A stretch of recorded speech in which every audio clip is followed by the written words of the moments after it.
Hi, my name is Sridhar Mantha and I have been with Happiest Minds from the inception, almost 13 years. And I used to be the CTO, and for the last 1 to 1.5 years, I've been handling the responsibilities of GBS as CEO.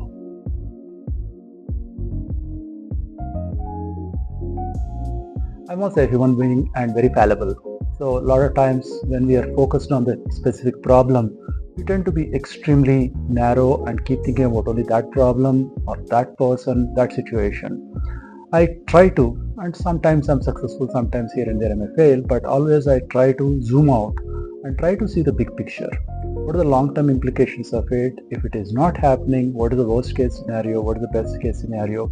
Just by zooming out of the situation, trying to see the connections with additional activities that are going to happen, implications, that generally makes me look at the problem as a little smaller problem, and that generally makes me a little bit more positive than some of my peers and the colleagues.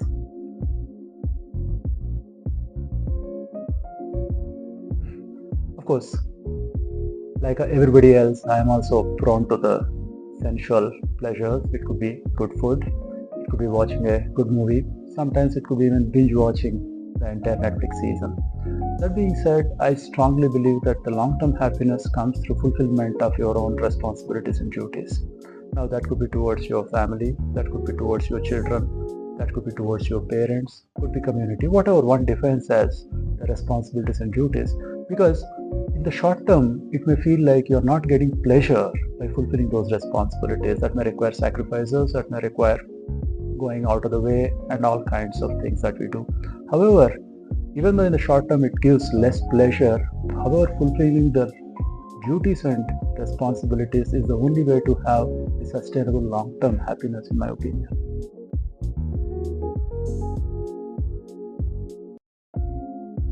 Not, not every leader functions in exactly same way. A lot of times, especially the younger people, when they first time become the leaders, it happened to me also. We tend to read everything that is available. We tend to take advice from everybody. We tend to look at 10 different successful people and we try to emulate all of them. That creates this interesting kitschy leadership, which is not at all aligned with what you enjoy. Let's say, for example, if somebody's strength is building relationships with other people, talking to them, and through that cultivating and leading the entire team or the organization.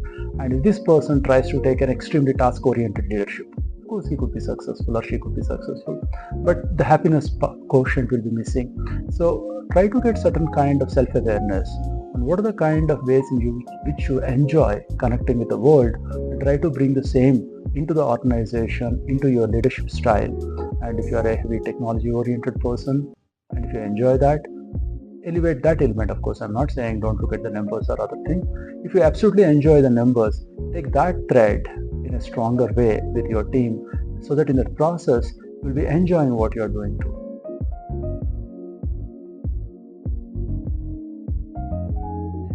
So, it actually ties with the earlier answer that I provided, because especially when I was in the teens and early stages of job, of course, the single bachelor kind of life could be in the early stage of the job.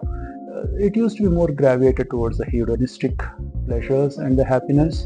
And at the later stages of my life, I realized that it is the duties that actually gives more pleasure. Maybe I could have identified different set of duties even when I was young also, when I didn't have my own family also. Maybe it could be towards the community or other kind of duties maybe I should have looked at.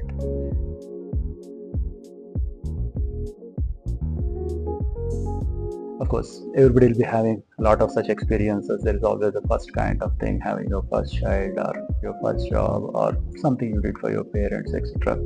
Now, if I have to recollect and try to think about, right, something that probably uniquely stands in my case is, I've been always wanted to get into computer science when I was young. Now I'm actually 52-year-old. When we talk about it, I'm talking about BBC Micron kind of computers when I was in 8th grade kind of, right?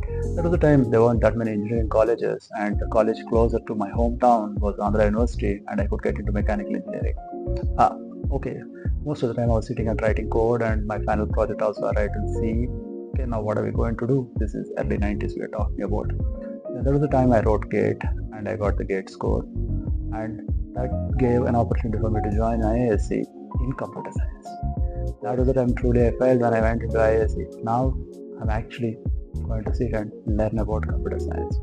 So that window of the GATE to go into IISc for computer science, just because I did mechanical engineering, I always wanted to get into computer science. This is the early 90s, 91, 92 window I'm talking about. That is something felt always surrealistic. Even if I look back also, that span of 3 months, I was living on the cloud.